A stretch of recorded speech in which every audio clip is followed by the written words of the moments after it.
Bismillahir Rahmanir Rahim. Futuh Al Ghaib, The Revelations of the Unseen by Muhiyeddeen Abdul Qadir Al Gilani Qaddasallahu Sirrahul Azeez.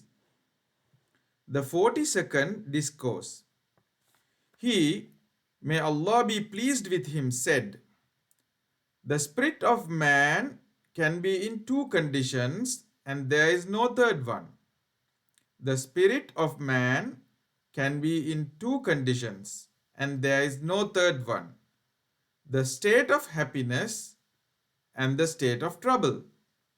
So, when it is in trouble, there is anxiety and complaint and displeasure and criticism and finding fault with Allah, the Mighty, the Exalted, lacking in patience and cheerful submission and reconcilement and betraying on the contrary bad manners, sin of associating the creation and worldly means with the Creator, and finally unbelief. Then when it is in comfort, it is a victim of greed. Then when it is in comfort, it is a victim of greed and insolence and predominance of low desire and enjoyments. Whenever it gratifies on desire, it wants another and belittles what is already possesses of blessings.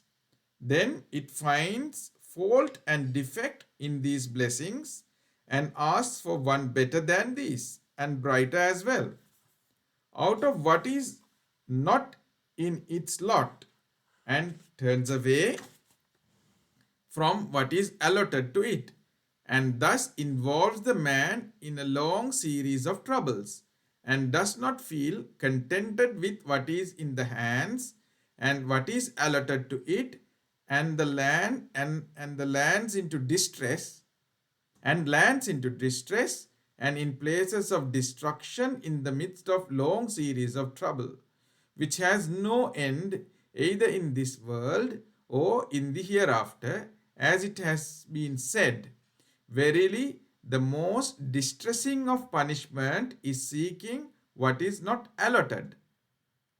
Verily the most distressing of punishments is seeking what is not allotted. Thus, when it is in trouble, it does not desire anything except its removal and forgets all pleasures and desires and delightful things and does not ask anything out of these. Then, when he is blessed with an easy and comfortable life, he returns to arrogance and greediness and disobedience and turning away from obedience to Lord and plunges in his sinful occupation.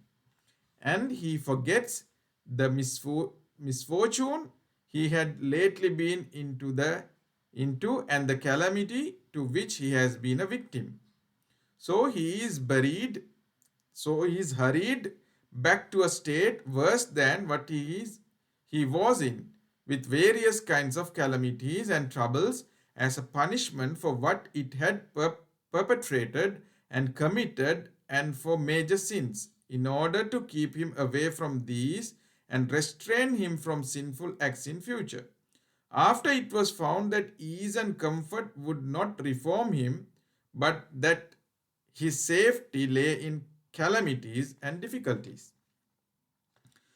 So had he observed good manners, when the calamity was removed from him, and held fast to obedience and thankfulness and cheerful acceptance of his lot, it would have been better for him in this world and the hereafter. Then you would have obtained an increase in the comforts of life and pleasure of Allah and happy life and resourcefulness and pleasure. So, whoever desires safety in this world's life and in the hereafter, he should cultivate patience and cheerful submission and avoid complaining against people and obtain all his necessities from his Lord, the mighty, the glorious, and make it an obligation to obey him, and should wait for ease and be exclusively devoted to him, the mighty, the glorious. He is in any case is better than those besides him in the whole of his creation. More often than not, the deprivation caused by him is a gift, his punishment a blessing, his calamity a remedy, his promise a cash, his credit is existing state, his word is deed, his word is a deed.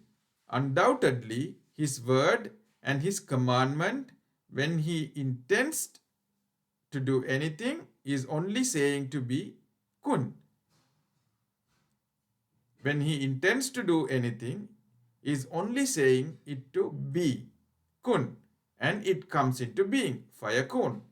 So, all his actions are good and based on wisdom and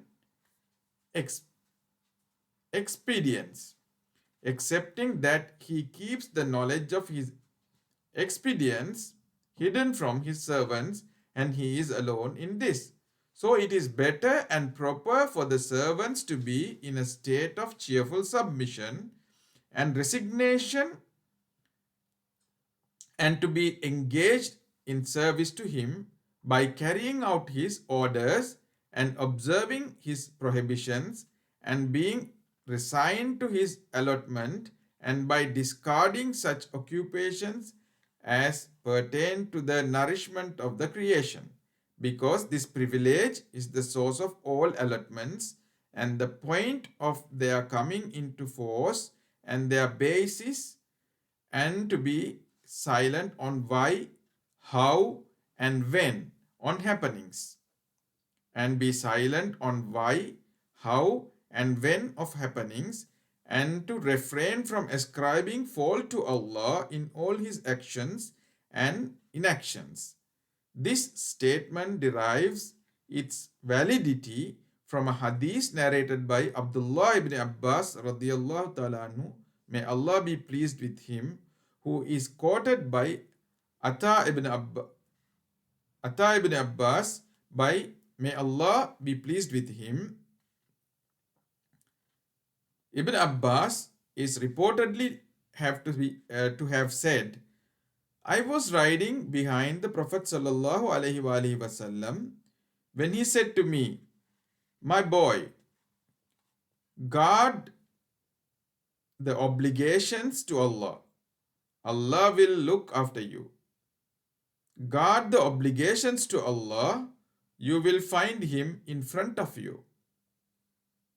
I was riding behind sallallahu alaihi wasallam when he said to me, my boy, guard the obligations to Allah.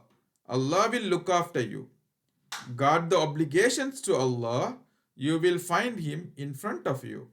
So, when you ask from Allah and when you seek assistance, seek it only from him.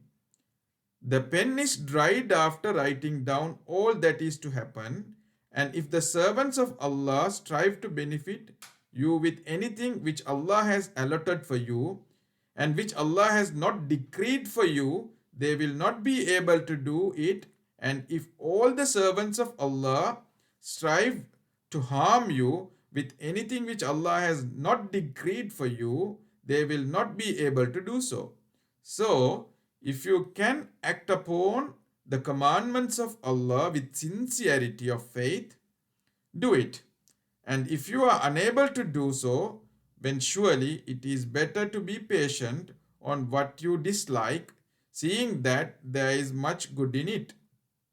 And know that the help of Allah comes through patience and comfortable circumstances with distress, and that difficulty is accompanied by ease.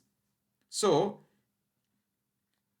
it behoves every believer that he should make this hadith a mirror for his heart and its internal and external garment, and his motto and and motto, and should act on it in all his actions and moments of pause, so that he may remain safe in this world and the hereafter, and may receive honor in both of them by the mercy of Allah the Exalted.